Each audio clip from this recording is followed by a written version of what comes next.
Hey. Hi. Welcome back to the live edition of this Candid Athletic Training podcast. Live. Live. We're living it, that's for sure.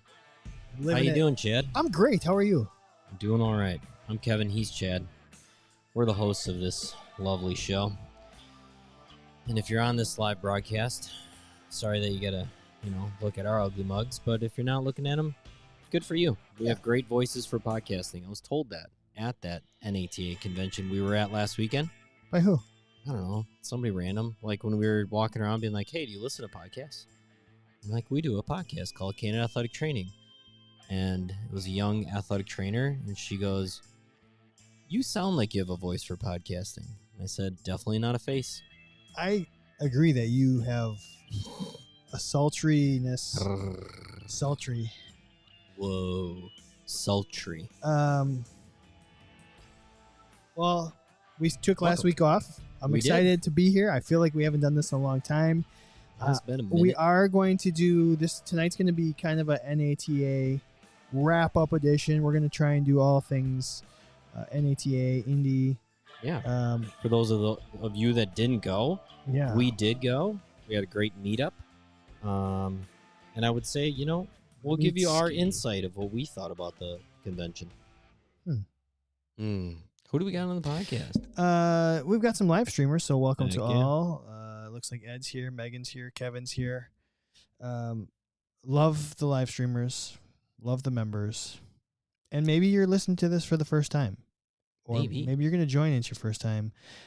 So we like new people too, fresh ideas. So Fresh faces. You know what? We're going to do that. We haven't done one of these on the live stream in a while. You Wow. haven't. That was legit. That was that was like the prototypical opening of a can. What are you drinking over there, Chad? Just a Sprite. Just a Sprite. It looks like they went to a little more old school of a can. I feel like they've toned down what the can looks like. Might be a throwback jam. Just might be. LeBron James asked for a throwback jam.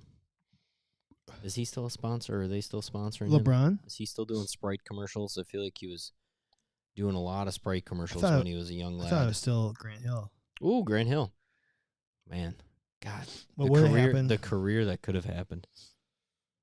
Was he really that good? Yeah, he was pretty good. I kind of feel the same way about my athletic training career. What could have been If if I just were better at my job. If you didn't get that fatal, Finger bad injury. Yeah. We've kind of talked about this. What would the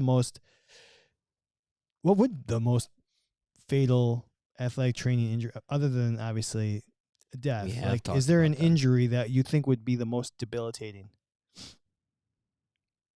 I'd have to say, I feel like it's something with the back. If you were dealing with like a herniated disc or like constant low back spasms. I don't know. I think my hands. Something with my hands or fingers. I keep Yeah. thinking No, for sure. I use my hands 90% of my day. But standing over a table, moving things, writing, I don't know. My head goes to the back because a lot of my patients are low back complaints. And literally the last patient I was treating tonight had like back spasms. Like started last night, bent over to like pick something up to throw it in the garbage and locked up on her. And so, walking through that, she could barely move. It was like every effort to just get into the clinic. Like, I feel like dealing with anything that you have to deal with athletic trainer, that back being blown out. the breathing. That being said, usually that is temporary. If I lost my hand, like, I think 4th of July is coming up. Be careful, people. There's firework injuries seriously. every year. I went to grade school with a kid that blew off like most of his fingers, because he was lighting off fireworks. Don't do that. It was all for a good cause. He was lighting off fireworks, and then his dog got too close, and so he like went to save the dog, but he lost some fingers. Oh goodness! What else you got? Nothing. Honestly, just happy to be back doing this. I feel Migraine. Maybe a constant migraine would suck as an athletic trainer. Yeah, that would suck. I feel a little rejuvenated. And we can cover this in the feature topic. We can. But I felt loved. I felt like the people that were there. I will agree with that. I don't know. It just we'll cover it later. Sure. So let's thank a couple people. Only if you want. The official sponsor of Candid Athletic Training. Those guys again. Podcast. Healthy Roster had the decked out booth. I thought they did a nice job. So check them out. They just launched 2.0. HealthyRoster.com. Make sure you check them out. They've got some pretty sweet updates. I think what they're doing, clearly they're the best in the biz. The biz. So if you are using any other EMR, you're using an inferior product. I'm sorry. But you should contact them and see what it's going to take to get the best, because it's probably worth it. They're trying to save time and money for you. I feel like a lot of people were going to their booth too, so I'm glad they were. Yeah, they were busy. It was good. They were busy. So thanks to Healthy Roster. Don't forget 10% off anything at Smart Tools using the code CANDID10. Smart Tools, yeah. Yep, and 20% off Human Connects using the code CANDIDCEU. 30% off using the code CANDIDBAR for our bar energy. We have to give away more bars, so we got to do that. And then also Athletic Trainer Insurance Plus. So discounted rates on anybody that is a Candid Athletic Training member. You can get arguably the lowest, probably the lowest professional liability insurance price that you can find.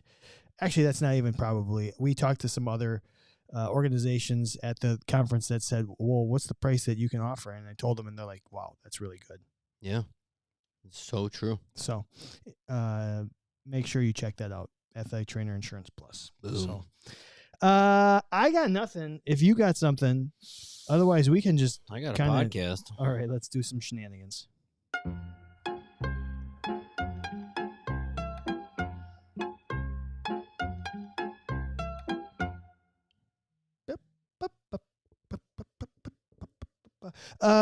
Where do you want to start? Let's fat it up. Let's do a fat. Okay, so this is gonna be a little strange. Again, we're trying to do NATA wrap up here. So we're like, how can we bring the NATA in here? We were in Indy, so let's do the two professional teams in Indy's mascots. Let's debate whether a Colt or a Pacer would make a better athletic trainer. Go Indy. Did you like Indy, first off? Did you like the city? It was great, actually. I liked where the convention center was. There was a lot to do around that area. I kind of wish... I mean, I heard there's a lot of cool stuff in Indy. I think your family went to, like, the kids' museum. Yeah, I heard that was really, really awesome. I heard there's, like, awesome parks that, like, you know, just to go hang out in a van down by the river. Even, like, those... like that whole like monument circle or whatever. When I was driving out, I kind of took a little detour and I kind of went through downtown a little bit just to see what it looked like. It seemed pretty cool. Seemed like a great area to like be in. Now, I don't know if like at all times at night it was a great area to be in, but I felt okay. Heard there were some sketch spots. Sure. But what downtown doesn't have stuff like that? Well, there's a lot of restaurants, a lot of bars. Kevin Joyce, the cigar bars were awesome. Yeah, Kev. I liked it more than I liked Philly. I will say that. The city. Yeah. So I thought everything, it was just, I don't know, I guess maybe more Midwest, my style. So, okay. Yeah. A Colt versus a Pacer. And the obvious question is, what the hell is a Pacer? And Riley White, thanks for joining us, said a Pacer is a play off the Indy 500 pace car. So it is a Pacer. Maybe it's a pacemaker. I'm just kidding. Ooh. A Pacer. Would you ever call it a Pacer? My Pacer acting up? My Pacer be off. Okay. Have you ever heard of the Pacer test? I have. The beep test, the Pacer test. I also thought of that. So you could go in any direction with this. Well, I am assuming that it is a playoff of the Indy 500. It's a machine. Let's just be honest that city lives and breathes that Indy 500. And I mean, so if I'm going to go off the car versus a colt, which is a horse. Oh. But Ed said it's a young one, no experience. It is a young one. Pretty young. But it's got the energy. It can stay up all night, wake up early. Well, maybe not wake up early. And it's got a real stiff, mane. Back leg. I was going to ask you, NBA fan over here, the Indiana Pacer mascot is a what? Like, not it's a Pacer. A yellow bear. You think it's yellow bear? I don't. Did you look it up? I did. Oh shit. Do you know the name of the mascot? No. Boomer. Okay. I have been to a game there. Oh, really? Yes. How's that arena? It was fine. It was good. Yeah. We went down for a trip with the baseball team, and one from when I interned with the Bucks. Somebody was down in Indiana, Indianapolis, and they just got it. They got us in there. It looks like Boomer is a 6 foot tall, energetic cat, sometimes called the Pacers Panther. There was also Bowser. Bowser was a former mascot in canine form. And I remember that one. Worked in tandem with Boomer. The duo was broken up when Bowser was retired during the 2009-2010 season after 8 years in the business. Was that after the Alice in the Palace? Yeah, maybe. Maybe he got involved in it. Jerome O'Neal. See ya. Jermaine O'Neal, sorry. Jermaine O'Neal. Sucker punched him. Meta the World mascot. Peace. What is that? Major League 2 where the mascot gets involved in the fight too? Oh, yeah. Is that Major League 2? Yeah, Major probably. League 2 yeah. is when they fight themselves. Like, now, if I'm going off a pace car is generally a pretty fast sports type car. Generally, I'm going to call it a 2-door car, I bet. 2-door, not very athletic trainer friendly, but slow and steady though sometimes win the race. Ooh, those things have to be hauling. But I mean, compared to the real vehicles, the pace car is you're setting the pace. Doesn't that mean it's slow and steady? Kinda. It's more like imagine driving your car at the absolute limit while all these cars behind it are like, yeah, can you get out of the way already? Yeah. Like the pace car generally is moving at a pretty good clip. It just doesn't look like it because the actual race cars are like, hey, we want to go 50 miles an hour faster than you're going right now. I would say, gosh, you can carry, well, I don't know, like, depending, if it's a typical pace car, being a sports car, they usually have small trunks, not a lot of room in the cabin, but it's not like a horse has anymore. No. Well, I think you brought up a good point about the Colt. It's going to be energetic. It's agile, though. I mean, all-terrain vehicle would be a horse is pretty freaking all-terrain. Sleep standing up. It's going to take a lot of restroom breaks. But wherever you want. Horses poop and pee wherever they want. See ya. Yep, whatever. Lots of grazing. Sounds like us. Yeah. Snacks. Oh, do we have a new snack? What do you got in that bag? Picked this up on the way home from Indy. Jesus Christ. Where did you find this? At a Cracker Barrel. At a Cracker Barrel. Folks, while we're doing this lovely fat, we're about to eat fat.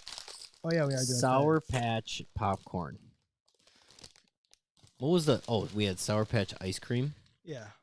I've had Sour Patch. We've had different Sour Patch popcorn before. From what? Down in Florida. Last time I went to Florida. But it wasn't like Sour Patch brand, was it? It was like another company. No, I think it is. Yeah. This is delicious. This is just the right amount of sweetness.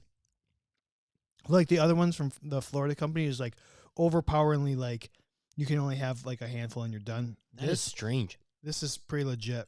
It's almost got like a vanilla. Yeah. And then Sour Patch. I mean, it sounds gross. Who would have thought popcorn and sugar? When all you do is put salt on on popcorn. The people listening to this in the audio form are like, what is going on? We're just trying Sour Patch Kids popcorn that we found at Cracker Barrel. You know, I just figured out the worst part of it though. What's your fingers? Oh yeah, the residue on your fingers. But that's popcorn, right? You're always gonna get residue on your fingers. What's the worst thing about popcorn? In general, seeds stuck in your. Yeah. No, I've already gotten like gummy, kind of stuck in my tooth. So now I got two things trying to get stuck in my teeth. I'm not shopping though. It's legit kind of good. I think I just love popcorn. I do too. I know there's the AT Ice Cream Club. I might be the president of the AT Popcorn Club. Actually, it's not even close. I am the president of the AT Popcorn. I might actually start that Twitter account if it's not out there. I do love ice cream, though, too. There's nights I do both. And I'm not ashamed. Okay. So the Colt. You have ice cream and popcorn together? No, I'll have popcorn and then I'll finish off the night with some ice cream. It's not embarrassing. It's not embarrassing at all.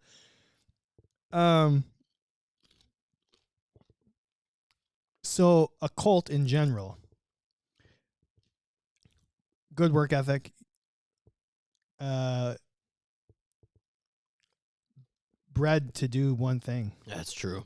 Just if you're in an AT, you're bred to do it. It's in your blood. It's it's just there. You know what? A pace car is usually like a car in disguise, meaning it's a Chevy Camaro. Riley said the one for Indy is a Corvette. Is it always a Corvette? I think that's what she said. I didn't know that. Well, a Chevy Corvette. And it's usually high performance version with all these stickers on it. It's like a little bit showboaty. It's a little showboaty of a car. Is it good under pressure? Yeah. Can it multitask? Probably not. Probably not. Does one thing. Drives fast. Where the Colt can do many things. A Colt really can do many things, but is young. Young and experienced, which doesn't mean it's bad. You can be a natural. You can be a natural. Absolutely not. You were top of the food chain right when you got out of school. They were so desperate. Somebody please work baseball for us. I'll do it. I'll eat the poop. That's exactly what I thought. I'll eat the cat poop. You know, I'll do it. I'll eat the cat If I eat one piece of steak, or if I eat one piece of, what is it? If I eat one piece of poop, will you give me a steak? Yeah, okay.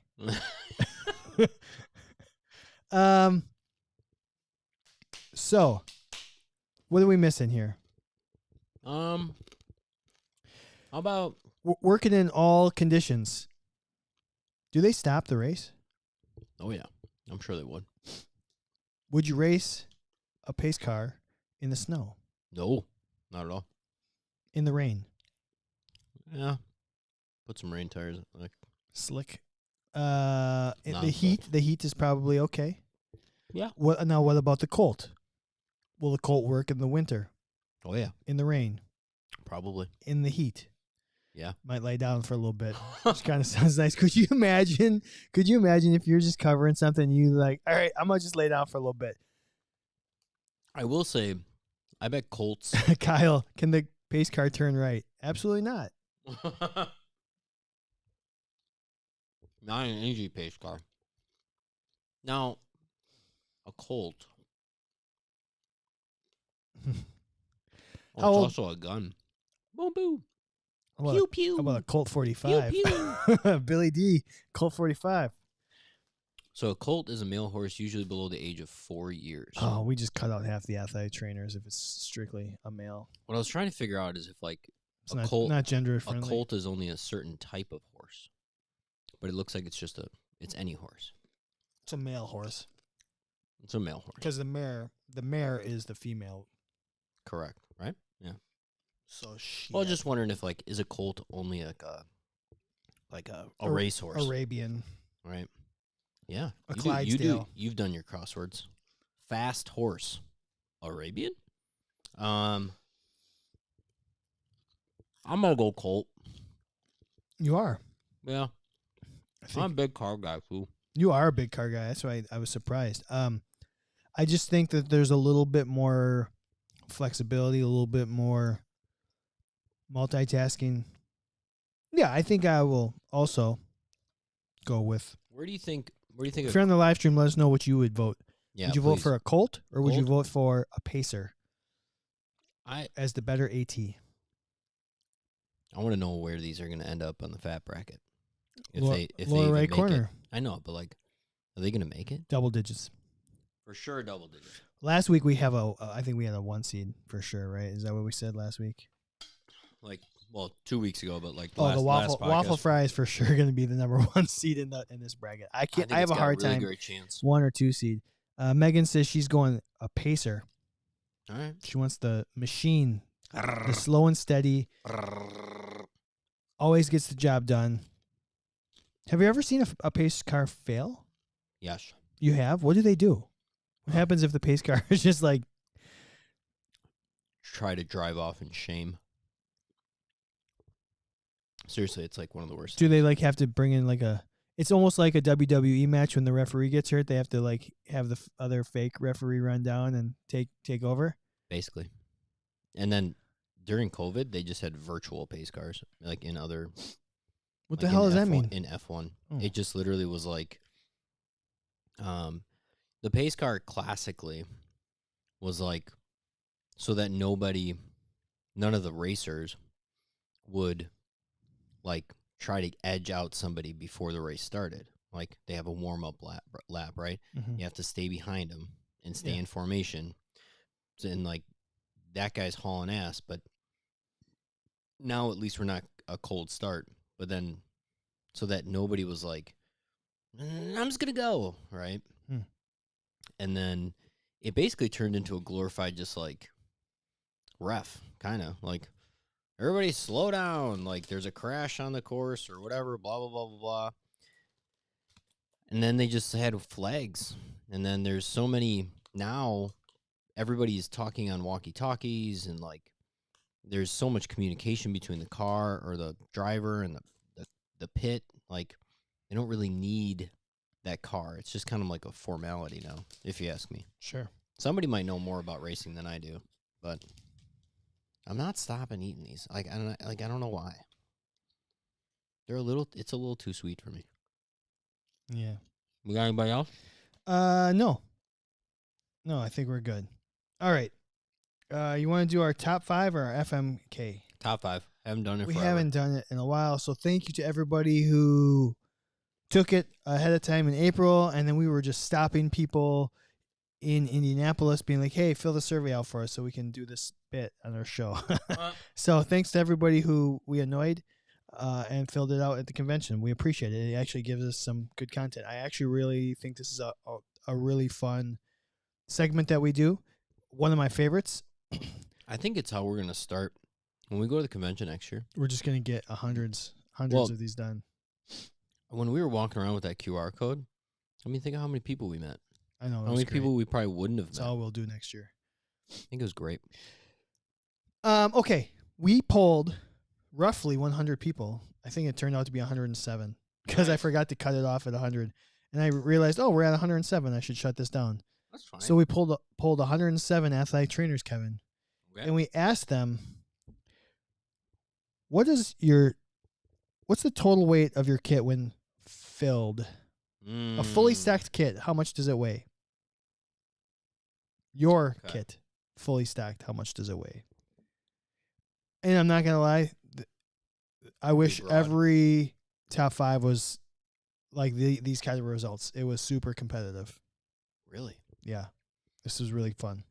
I'm guessing some people actually weighed their kits. Well, one person we ran into, they're like, "Oh, I know exactly because I just got on the plane and blah blah blah blah blah." I mean, friend or foe, bringing your kit to the convention. I don't know. I mean, I guess if you're gonna get a bunch of free stuff and stock it up, but then it's empty. It's already full. There's no more room for it. What do you mean? If your kit is fully stocked, you cannot put any more freebies in a fully stocked kit. That's true. Friend or foe bringing a fully stocked kit. That would be a foe. Yeah. That would be definitely a foe. Because then you're just going home with a Gatorade bag full of crap. All right. Fully stocked kit. 27 pounds. Okay.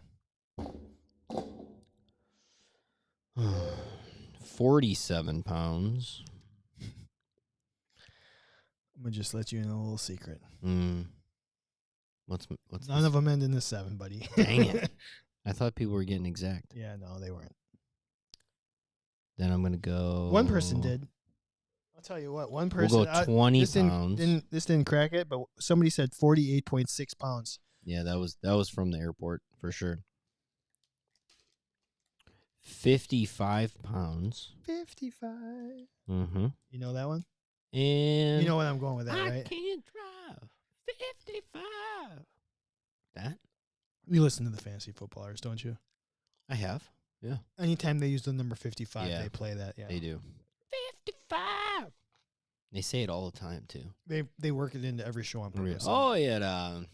Nice 55-yard run.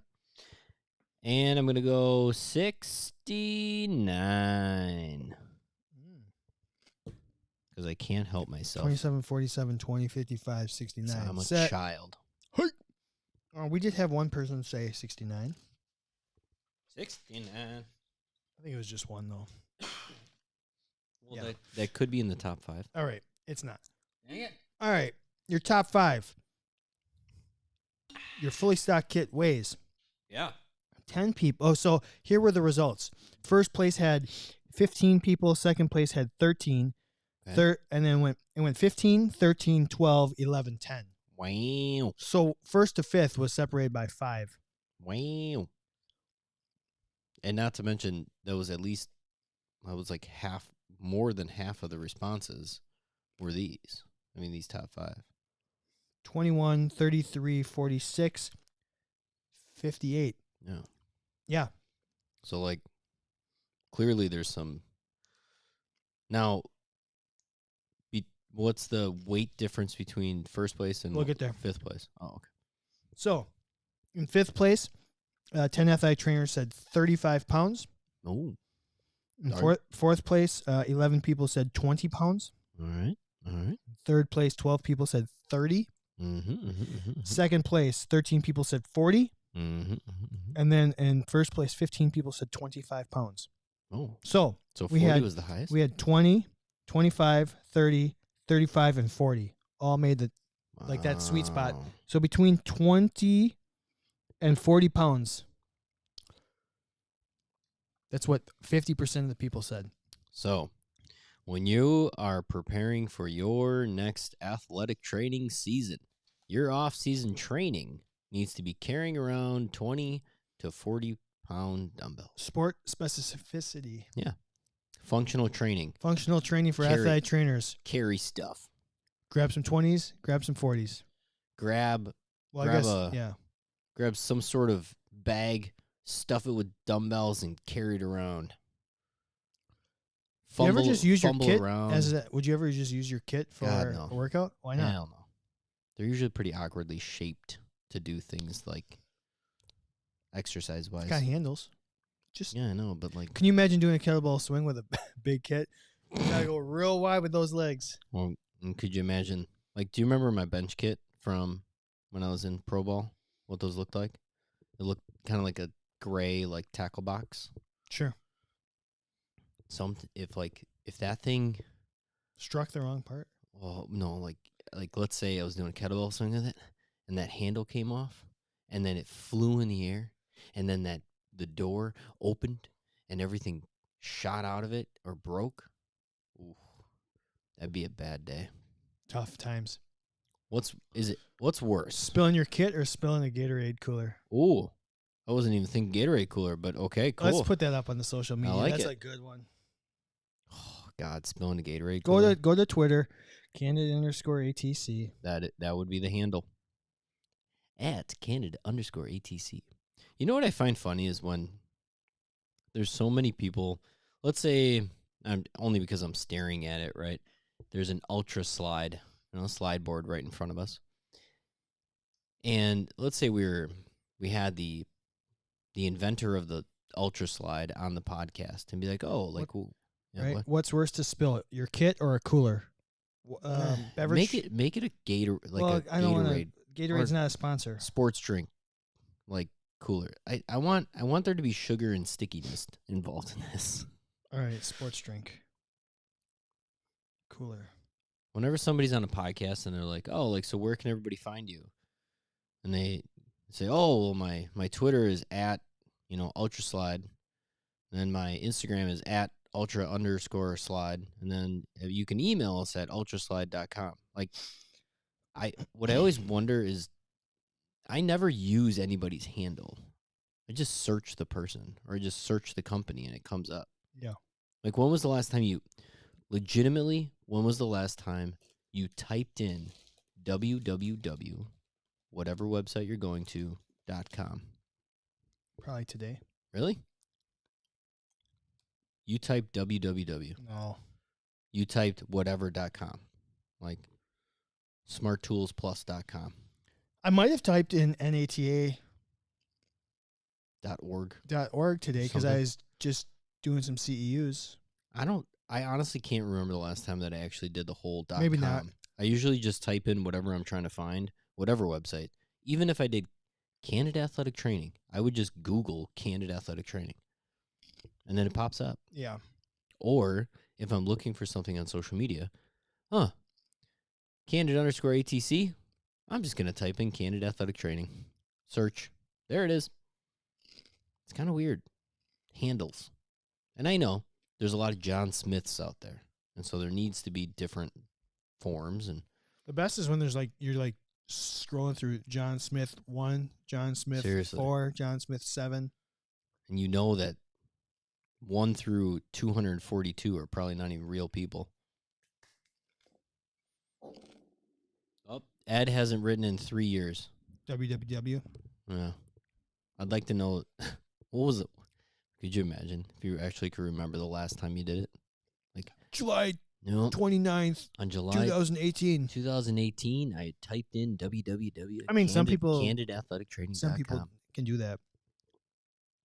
The memories. Some people can. Oh, you want to know what I started watching? What? I don't know where this came from. Was it while you were driving back from the convention? No, we started while we were down there. Mm-hmm. And we are continuing. Mm-hmm. It's a very well-known little movie. Little movie. Little movie. Well-known little movie. Well-known little called movie. Jurassic Park. That-a-way. That-a-boy. For the first time, I'm watching it for the first time. I'm halfway through. It holds up. 2 nights to get halfway through a movie. How about that? That makes sense. That's the Henneberry way. So now I know who Dr. Grant is. Thanks, Fat Bracket. Babe. That-a-way. I also saw the Flash movie this weekend. Did you? Yeah. And, I mean, just give me a rating. What's your Rotten Tomatoes? 7. Okay. Fair. I thought it was just I thought it was a decent movie. Worth it. Yeah. A solid movie. Okay. Not great. Okay. Better than most of the DC stuff. All right. The action was incredibly good. The action sequences were very good. The story, the plot was eh. Yeah. And I can see why some people would have some issues with it. But as just did I like this movie? Yeah, I did. I thought it was cool. Is it origin-like? Or is it a little. Continuation? A little bit. It's a little bit of, it's a lot of flashback story. Gotcha. It's a time travel movie. Yeah. Flash origin, time travel / multiverse. Gotcha. Are we like? It didn't do anything to solve their continuity issue, though. That's what I was It gonna actually ask. almost made it worse. Okay. But whatever. Is there another Batman? Is there like a Yes. fourth over there? No, I won't spoil it. I will just say, I'll just say, Yes. I don't know if you've seen any of the trailers. I have not. No. Oh, then I won't spoil anything. I was actually just talking to one of my patients today. I try to not watch too many trailers. I love trailers at the theater. Sure. Like, I will hold my piss and not mute. You want to know what's coming up, but I love. But you won't watch it on your phone? But I don't like watching them on my phone. Why? I don't know. Oh, I love it. I think it's because there's always like 7 different ones. Sure. And I just You're like, which version trailer is this? Yeah, and I kind of just like going into the movie a little unknowing. Sure. Well, I like discovering it then. I don't like trailers that are like super long with like, it's like, holy shit. Yeah. Just watch the entire movie. I'm that guy. Oh, I just saw the movie. Why do I need to go see that? Yeah. I'm not that guy. I'm totally going to go see the movie. Is Flash a must-see in the theater? Somebody else asked me that, and I'm of the action looked really cool on the big screen. Like, the action sequences were really well done, I thought.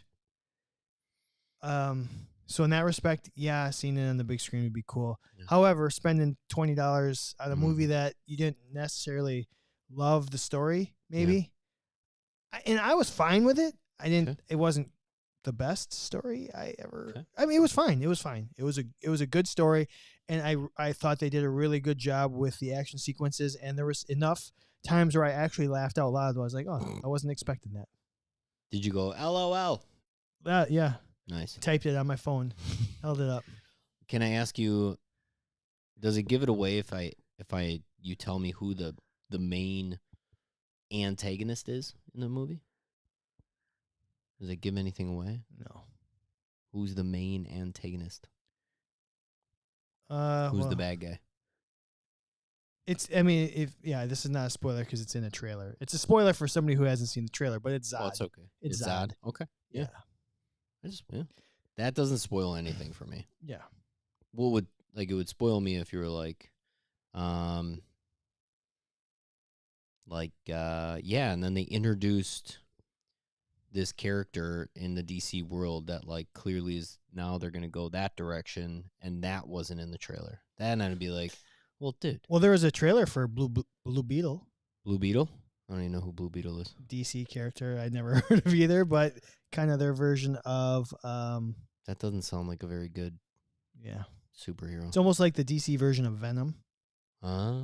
Symbiote. Somebody takes over a body. Yeah. Yeah, nothing. I love Venom. I love the Venom I didn't care for it as much as the movie. I thought was Yeah, the movies were like. I'm saying the Venom storyline. Sure. Like I love that aspect of the Spider-Man lore. Sure, I thought it was a great little addition. I guess I didn't know. Yeah, I can see where it would be fun. I feel like it lives in the world of a little Deadpool. Yeah, like it's not quite. It must be involved in every Spider-Man storyline. And then it could also live on its own. Like Deadpool can totally live on its own. Deadpool 3 is coming out soon. Were you telling me that? No, Nate was telling me that. Deadpool, they moved up the release of Deadpool 3. Yeah, and it's going to include Hugh Jackman. Yeah. Oh, spoiler. I think you sent me a screenshot or something. I did. So back to the top 5 here. Yeah. So we know that your kid has some weight. Somebody obviously jokingly wrote 1,000 pounds. What do you think the smallest amount that the kit weighed? I'm gonna go with 4 pounds, and that's they just consider their fanny pack. Yeah, we had a 5. Kit. We had a 5 pounds. What do you have in that thing? Just some gloves and gauze? Oh yeah, water, but donuts, snacks. Oh, donut pads. I just got lots of snacks in my fanny pack. And somebody also wrote about one medium-sized dog. About one medium-sized dog. I'm going to call that 40 pounds. What's Wally weighing these days? A cool, last time he was at the vet, a cool 68. Oh, that's a big boy now. He's a big boy. Damn. And yet he's like shorter than your dog. Yeah, I think Graham's like 50, 52. Yeah. He's getting up there a little bit. Getting old. Yeah. Not as active. Curling up on that couch even more than he used to. He's running 2 miles a day. That's nothing for him. Nada. It's nothing. Jurassic Park is a classic for everybody. It's or not a cult classic. It's not a cult classic. I would call it a classic. Oh, this is gonna be a good poll. I would say a cult classic. It's almost. Nice. It's That like, is gonna be a that's good the way poll. you should draw it up. I think a cult classic, by definition, is there was not a lot of hype. It didn't get a lot of press. Didn't get a lot of like loving while it was in the theaters, and then later down the road, people were like, "Wow, like that was a great movie." It became popular because other people talked about it. Yeah, rather than it just being popular. I mean, Jurassic Park was, just a classic. Yeah, it might have even been like one of the highest grossing movies of all time before Titanic came out. I think it was. I wouldn't doubt it. Clerks is a cult classic. I agree. Clerks, perfect example. Apparently, Fight Club like bombed in the theaters, and then it became like every college guy had a poster. Anything that was bigger on DVD than in the theater. I think cult classics, if college dorm rooms have posters of them, I think it's like one of the requirements. It's definitely. Okay. Dazed and Confused, for sure. Haagen-Dazs, man. All right. We're going to do our F, Marry, Kill. Yeah. NATA edition. And I think we've done this one once before, but we're going to do it again. Cool. Your name badges. Ooh. Wearing a name badge in general. Name badge. So they had lanyards at the convention. Yeah. So lanyards would be one. The sticky "Hello, my name is." Hello. Like the just sticker you wear on your chest. Mm-hmm. And then what's the other thing called? Where you put in a plastic sleeve and it's got a pin and you put it through your shirt. A pin. We're just going to call that name tag. a pin name tag. You have to F one, marry one, kill one. Honestly, I got to kill the sticker. Oh, jeez. That's not true. I hate it. So, Megan said kill. Do you remember our name tags when we were athletic training students? Yeah. Unfortunately, those were pins, right? Were they pins? They were pins, and then they tried doing magnet ones. Oh, yeah. That's right. And I don't know. I could not stand those things. Too heavy. Like, oh my God. They were plastic. Like, they weren't just like clear plastic. They were like thick. Like, imagine gluing like 3 credit cards together, like thick plastic. I bet I still have mine somewhere. There's some good live stream comment. We're all over the place, and this is gonna be a good FMK. I'm gonna marry the lanyard one though. You're marrying the lanyards. Yeah. Every time I go to a convention that I have to wear a lanyard with my name on it, at first I hate it, and by the end of the time, I'm kind of like, I kind of like this. I had somewhere to store my business cards. Business cards. Here, goes in here. I always know somebody's name. Like it hangs appropriately. It's never being hidden by like when somebody's wearing something that like a jacket or a sweater.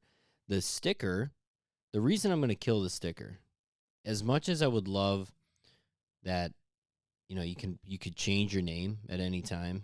You could write your nickname, whatever you want to do. You could draw a funny picture on it, stick figures of, I don't know, something fun. I can't tell you how many times I've been somewhere where you're supposed to wear a name tag and it just doesn't stick to me. Curls up. You're like, like where are you going to put it on your shirt that like, it's not going to curl or it's not going to like get knocked around all the time. I'm a little self-conscious about how straight it is. Yeah, sure. Like, whoa, yeah. Whoa. Like, say that again. I'm a little self-conscious about how straight it is. That too. They got a pill for the other stuff now. I hate that. I hate it. However, I hate putting a hole in my shirt even more. Yeah. Hate the hole in the shirt. You mean I gotta ruin a shirt because you don't know my name? At least it stays in one place. Yeah, technically but I don't care. I don't care that much if somebody knows my name. You can call me anything you want.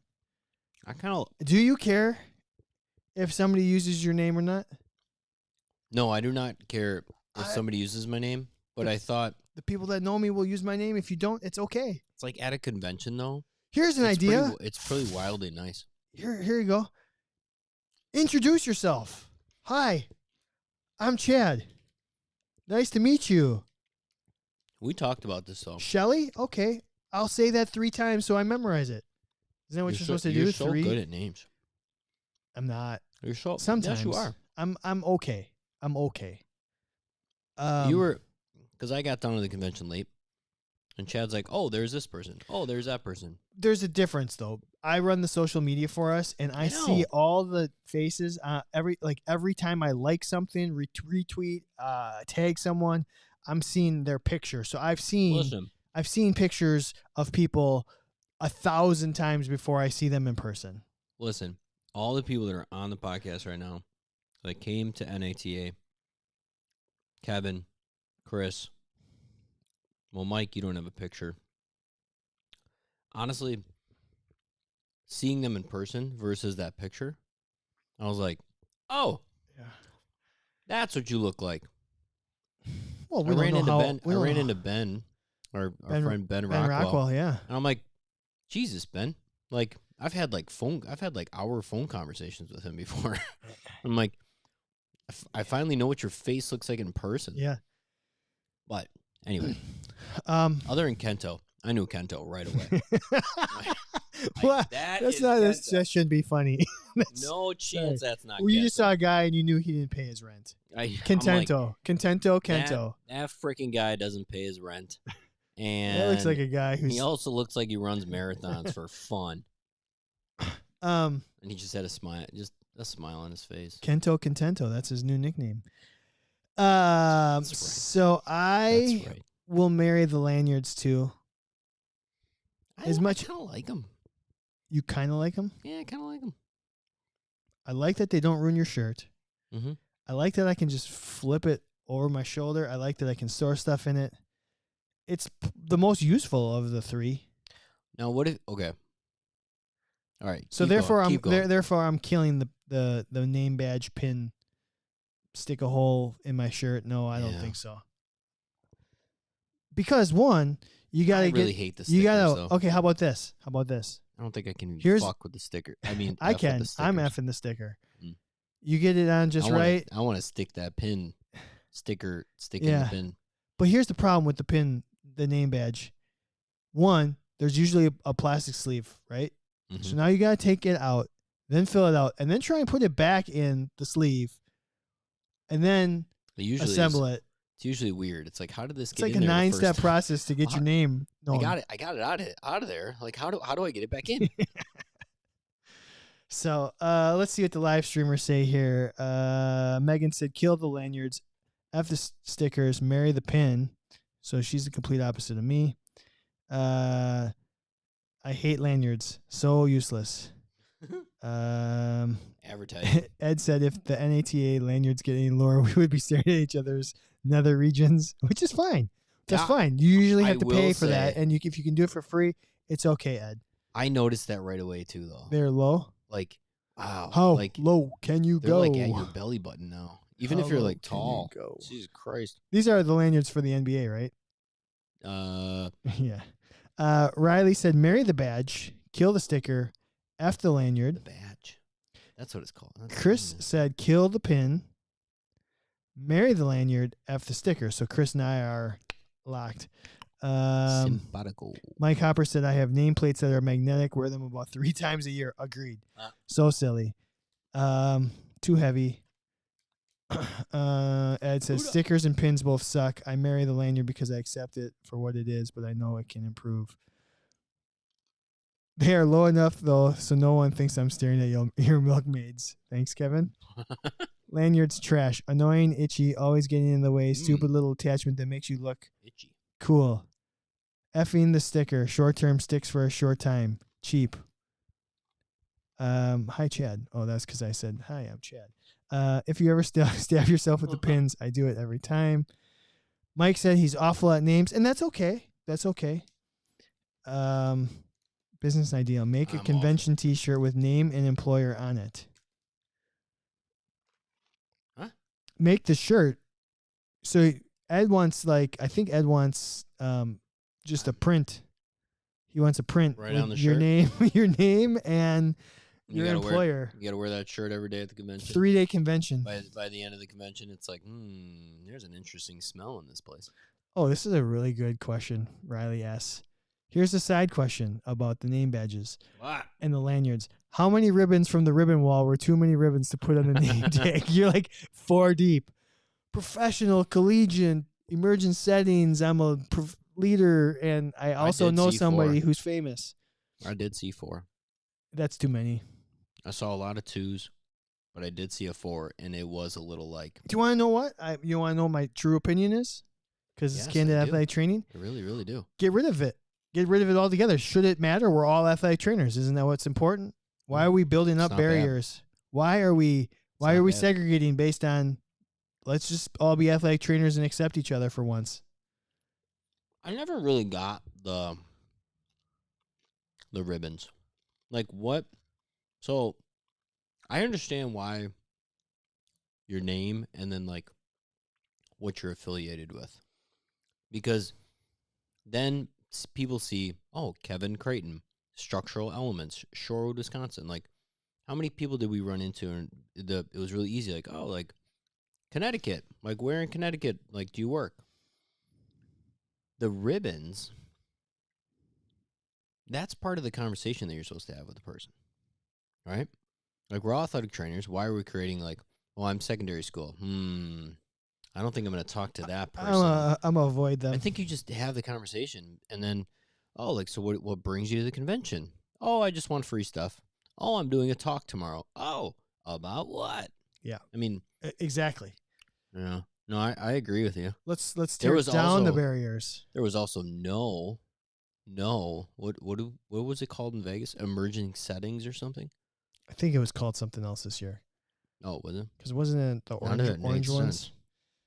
Kyle said he's killing the pin, not putting a hole in my shirt or stabbing myself when the pick clip falls out. F the sticker, kind of annoying but easy. Marry the lanyard, easy to get on and off and can use multiple times.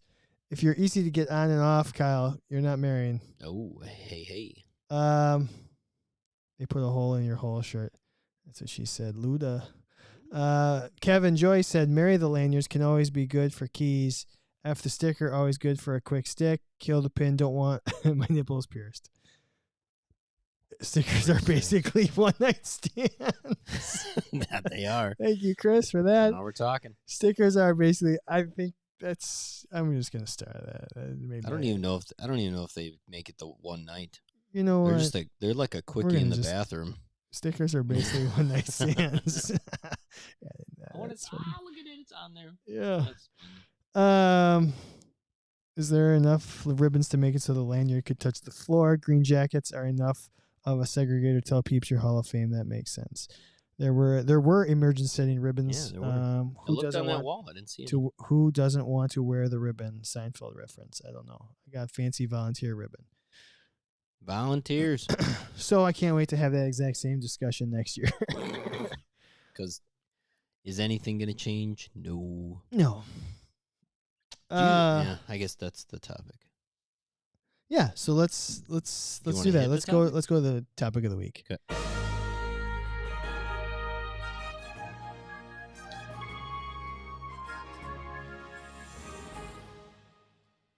So NATA just happened. If you didn't know. It did.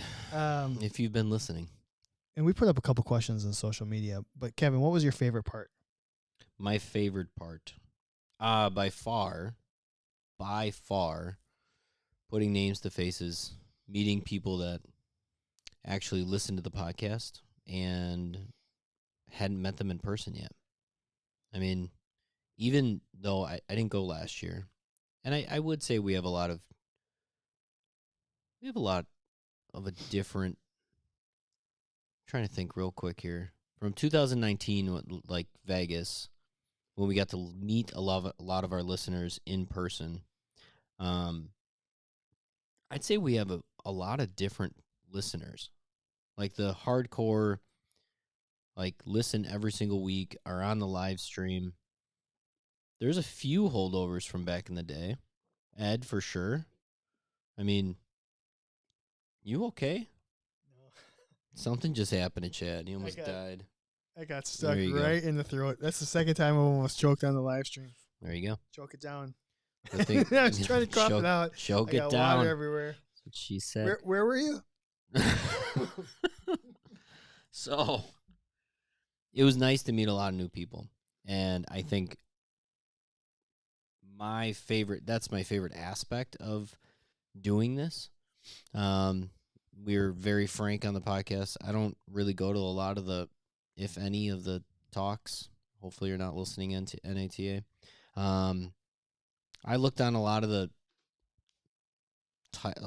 the schedule, and none of them were like, wow, yeah, I would really like to go to that. So interacting with other athletic trainers, really I find it so cool. It's still so unbelievable to me that there are people across the country that listen to the goddamn podcast. And then we get to say hi to them, like hopefully once a year, if not maybe more than that in the future. That's kind of that's my favorite part. Yeah, I'm sure there's some other stuff that's going to come up. We put up a poll right after. I said, for those that attended NATA, what was your favorite part? You could vote for the CEU opportunities, the expo hall, the social events, or other. And for me, it was. Great idea, Kevin. For me, I would say the expo hall, but because to me, I was treating the expo hall as the biggest social event is like, that's where the most amount of people were going to be. Everyone was going to go through there. I was trying to meet everyone. I did the AT ice cream. We had our own little gathering. Walking around the expo hall and be like, hey, who are you? What do you do? Here's what we do. Mm-hmm. Check us out. Like having a quick conversation, having people tape thumbs to look like our logo. Mm-hmm. Stupid stuff. Mm-hmm. Playing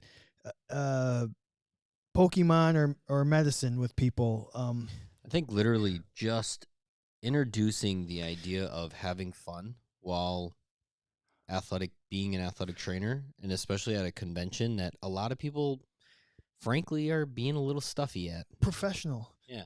I remember the first time we went to the convention together, I was really like worried about like, God, like what should I wear? Like, and then remember, we bought polos. We got custom polos made. We got the quarter zips made. And then the day that we were doing the podcast, I think we just wore like our white tees with. No, we didn't. Did we? It was the day before. The day before, we walked around wearing really like obvious Candid Athletic Training with a big thumb on it. And I'm sure we handed out like another 15 of them or something. And so many people were like looking at us like, what the hell is that? Also, some people were like, oh my God, you guys are the Candid Athletic Training guys? And I think this convention, I went into it, I brought our polo and I brought the quarter zip, but just as like, maybe it get a little chilly in there. But I loved just wearing a t-shirt. I wore the baseball like 3/4 shirt. Mm-hmm. The next day I wore just our black shirt with the new logo on it. And I felt so much more comfortable. I feel like other people were kind of looking at me like, man, I wish I wasn't wearing this polo right now. I wish I wasn't wearing this fucking shirt. I wish I wasn't wearing this fucking shirt. That's from Forgetting Sarah Marshall. Yes, it is. I don't know. Like, I think there needs... Well, I like being a little more casual in those situations. Yeah. For us, because that's who we are. So 47% of the people said social event. Yeah. The comments said the people in the relationships, talks outside the talks. So, like, just gathering in the hallway, meeting other members and networking with colleagues. I mean, so this is truly about connecting with people. And I think I said this last year, or multiple times. I understand that to draw people to an event like this, the CEUs are important to get everyone together to learn and hey, if you want to spend money, I wouldn't have spent. I mean, we're networking for the podcast, and we're trying to meet people. But if I wasn't on this podcast, I would not spend the money to go there. Nobody wants to do. CEUs. Yeah, nobody wants to do the CEUs. They want to just meet the people, but you have to have the CEUs available for people to want to, to give them a reason to go. Unless we're just going to have a Candid Athletic Training party. Yeah. And say, hey, we're not even going to do CEUs, but we want to just get everyone together and have a Woodstock. Yeah. It's interesting because everybody just enjoys the interaction. It is. I know in everybody's heart that it's probably, unless you're very introverted, I guess. Sure. And you're really just going there. I want to go to these lectures. I want to learn more about my craft. I'm not really going to go in the expo hall because I don't really like getting sales pitches from people, and I don't want people to ask me like, hey, do you want to try our new product? Like, come on over here. Like, that's not for everybody. Sure. And meeting other athletic trainers isn't for everybody. But predominantly, it's like what everybody likes the most. I think athletic trainers, for the most part, like talking to other athletic trainers. 17% said the CEUs, 22% said the expo hall, 47% social event, and 14% said other. And it was usually just the chatting. So after Ed, what? So what do you got? Next conversation we had on social media. If you attended the convention, roughly how much money did you spend in total? Yeah. Around $2,000 between flight, hotel, and registration. $2,000 for flight, car rental, dinners, and purchases.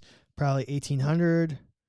I saw everything. Oh, here, I want to finish this one. Yep. Says this is the injured list. Probably $1,800, and it's how I met my wife. Also at an AT convention, right. St. Louis, 2015. My years of investing in the profession paid off, and I got my best friend out of it. So now it's a staple annual commitment. Work towards investing in the profession. That's met their wife at the convention. Maybe the best thing I heard. That's so super cool. Victoria Morris said $100 maybe. Her trip was paid for. She attended many socials with open bars for her alcohol fix. Kyle Southall, when it's all said and done, around $1,000. Chris Padilla said $200 for the hotel, $15 for food, and $15 for food over 2 days. Good for you, Chris. Chris is doing it. He's doing some intermittent fasting.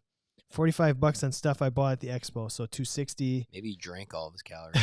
Hopper said $1K, but he also drove so he could come visit some family before and after. Kyle Rutledge, $1 billion. Nate said about $1,200. Kevin Joyce, too damn high.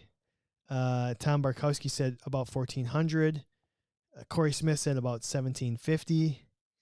$850 covered by the employer, $900 out of pocket, $700 of which was the hotel. Carla, $2K. I wonder how much I spent at. How much did I spend going to Vegas? Not counting food or gas, $1,200, including food, $1,500. So I mean, we're talking. Well, majority of the people spent between $1,000 and $2,000. Yeah. Majority. Some people figured out how to make it very affordable. Some people have employers that will pay for them going or their membership fee too. I think $2,000 to go to a convention is pretty ridiculous. Yeah. It's pretty wild that one convention. What's the most amount of CEUs you can get? I think it's 20 or something. I can't remember. Yeah. Maybe if you do all the EVPs and stuff, maybe you can get more than that. But still, like, That's a lot of money. And granted, not all of that is going to the NATA, right? Depending on what hotel you stayed at, depending on, did you get a Spirit flight or did you fly first class on Delta? But when I really think about it, if you're spending more than $1,500 probably to go to a convention, your national convention, and it's like you spend a lot of time networking, like there's got to be a better way to do that. I wonder if membership only costs $50 and then entrance to the the actual conference was free, and all we did was still network and maybe get access to a bunch of CEUs because you had a $50 membership fee, if there would be more people that would come. Hopefully soon. Interesting. Maybe if it was hosted by two individuals that are athletic trainers that like to laugh and have fun and meet a bunch of new people, maybe that would be more successful. Oh, yeah. EBP is gone. What? EBP category is gone. Is it really gone? Yeah. It's like category A, B, C, D. Oh, yeah. All right, next topic. For those that didn't go to the convention, what was the biggest barrier that prevented you from going? We got a lot of comments on this, so I'll scroll through it. Money, work. For me, it was money. Lots of money. Lots of money was number one. I have access to MedBridge, so work. So other than networking, there was no point. Plus, I'd rather take a vacation. Chose PE hats. Professional hockey athletic trainer had their convention at the same time. You went to Phi Ed class? Yeah. Caitlin Place had a baby. Had a baby. Ed had a baby. It's a boy. Ed had some personal stuff going on. Megan Johnson cost time away from work and frustration with the NATA. Cost location. Too many academics presenting on clinical information. No, this is a long one. Money. I used to go almost every year shortly after I got out of school. It was great to catch up with your former classmates and professors, but when I switched to a job that wouldn't give reimbursement for anything, it was really hard to justify going. I do feel like it's a lot of students and then a lot of like older athletic trainers. Wedding season. Wedding season. That's a real thing. 5th year wedding anniversary. Cost. Employers do not reimburse. June football. Attended the Isokinetic conference. Family and kids. Recovering from surgery. Cost. That away, Chris. Money. You know what we're talking about. Cost. Money. Chris is going to start the first official Candid Athletic Training Club where they all get together and listen to the podcast and eat Sour Patch Kids. That's all you need to do. Just don't choke on it. There you go. No, we'll take turns like traveling to other places. Interest, money, time, and cost. Money. More hands-on lab-based CEUs. I'm on vacation in Hawaii. Real original. Just kidding. It's my second forgetting Sarah Marshall. And a slew more, but you get the gist. Have they outpriced themselves? I mean, and so then the room, like everyone, I kept asking how many people are here. Asked all the vendors, what have you heard? What's the number? Somebody said 3,000. Somebody said 4,000. Right. The number I heard last year in Philly was 4,000.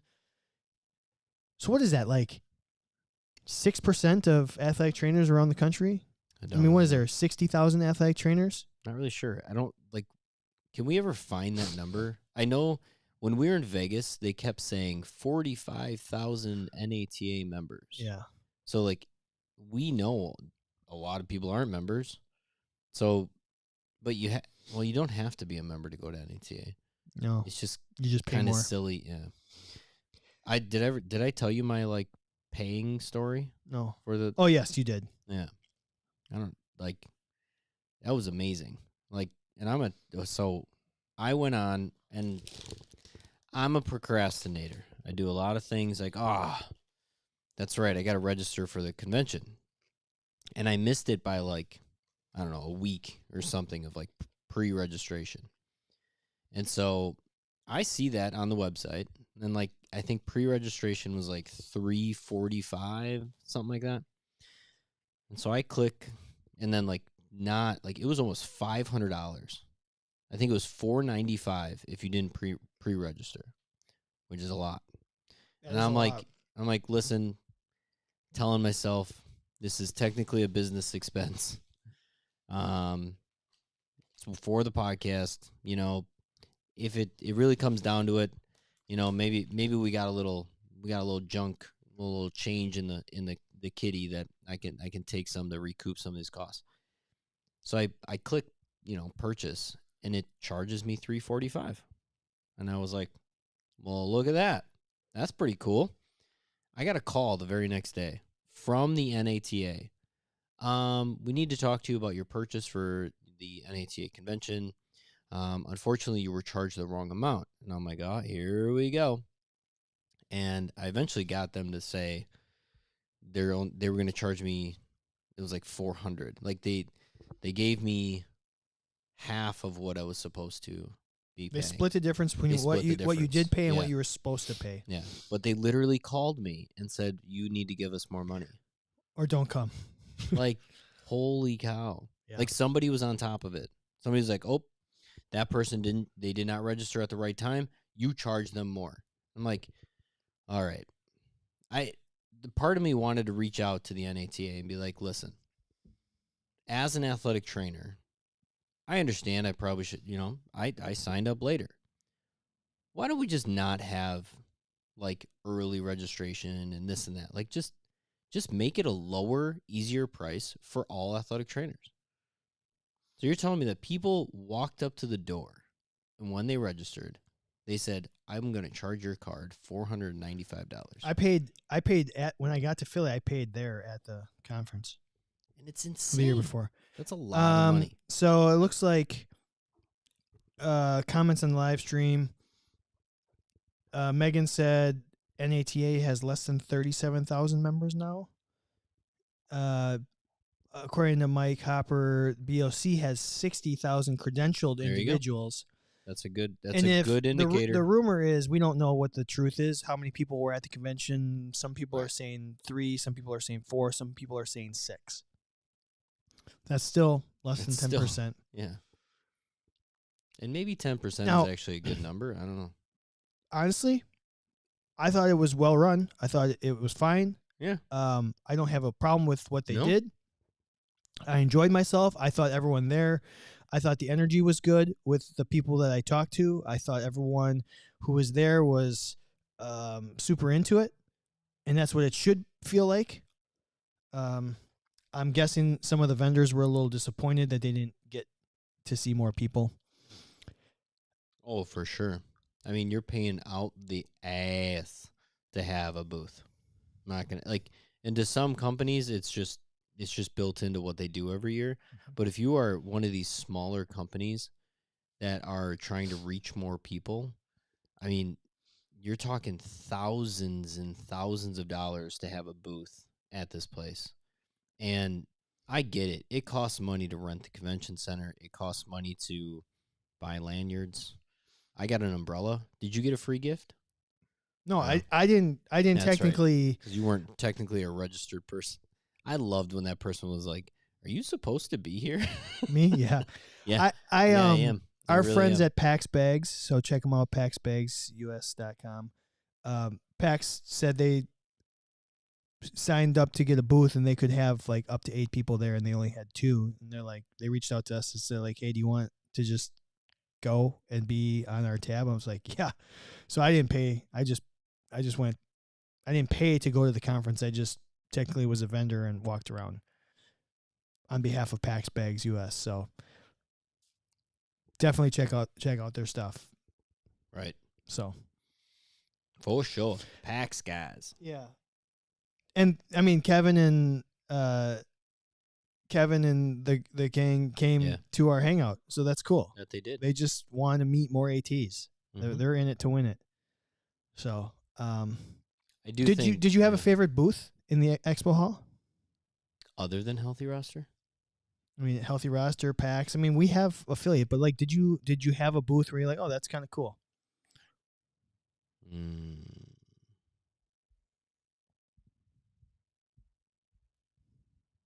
I'm not sure.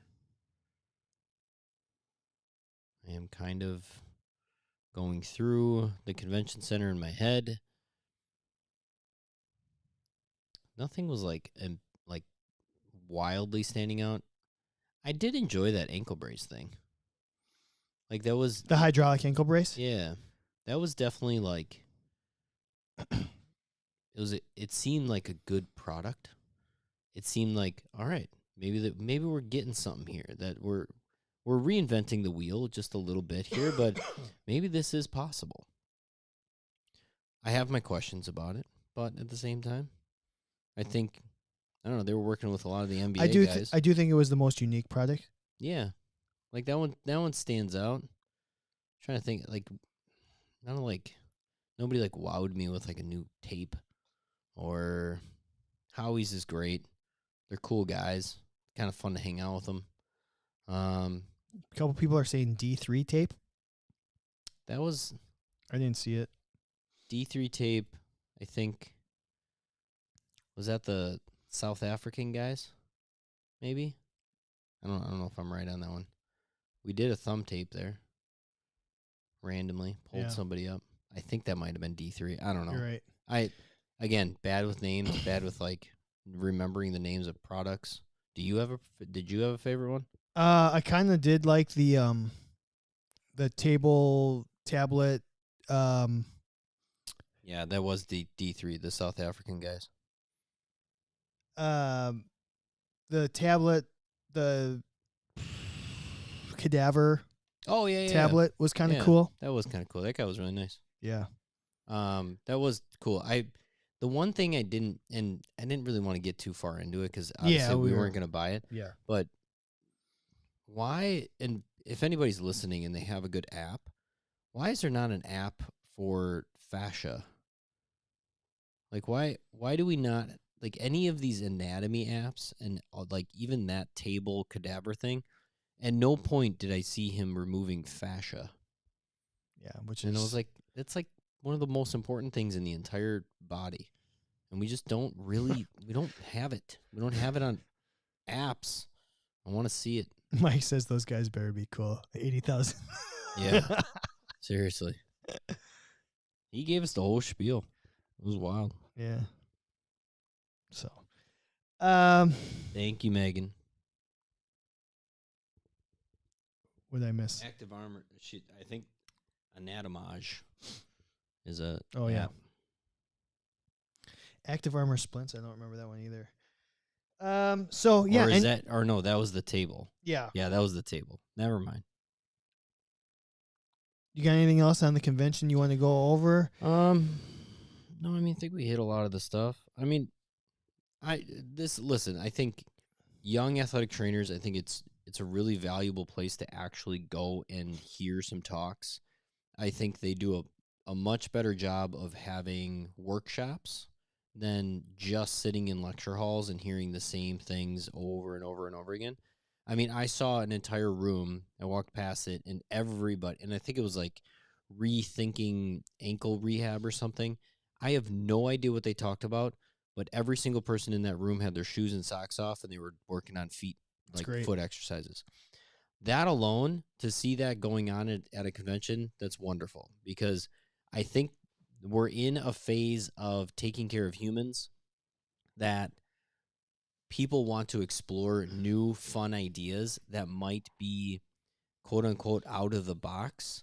And I think for years the NATA and all of the associations were very afraid to bring that in and have somebody that wasn't your typical stuffy PhD person talking about this is what a slap tear is. And to see that going on, I think is great. And so I will give the NATA credit that it is getting, I think that kind of stuff's getting better. I just think it's kind of a dangerous time right now because everyone's so used to like Zoom calls with the pandemic and stuff. Yeah. To get people back into the learning hands-on environment is really important. We actually had a conversation with the ART people about that. Correct.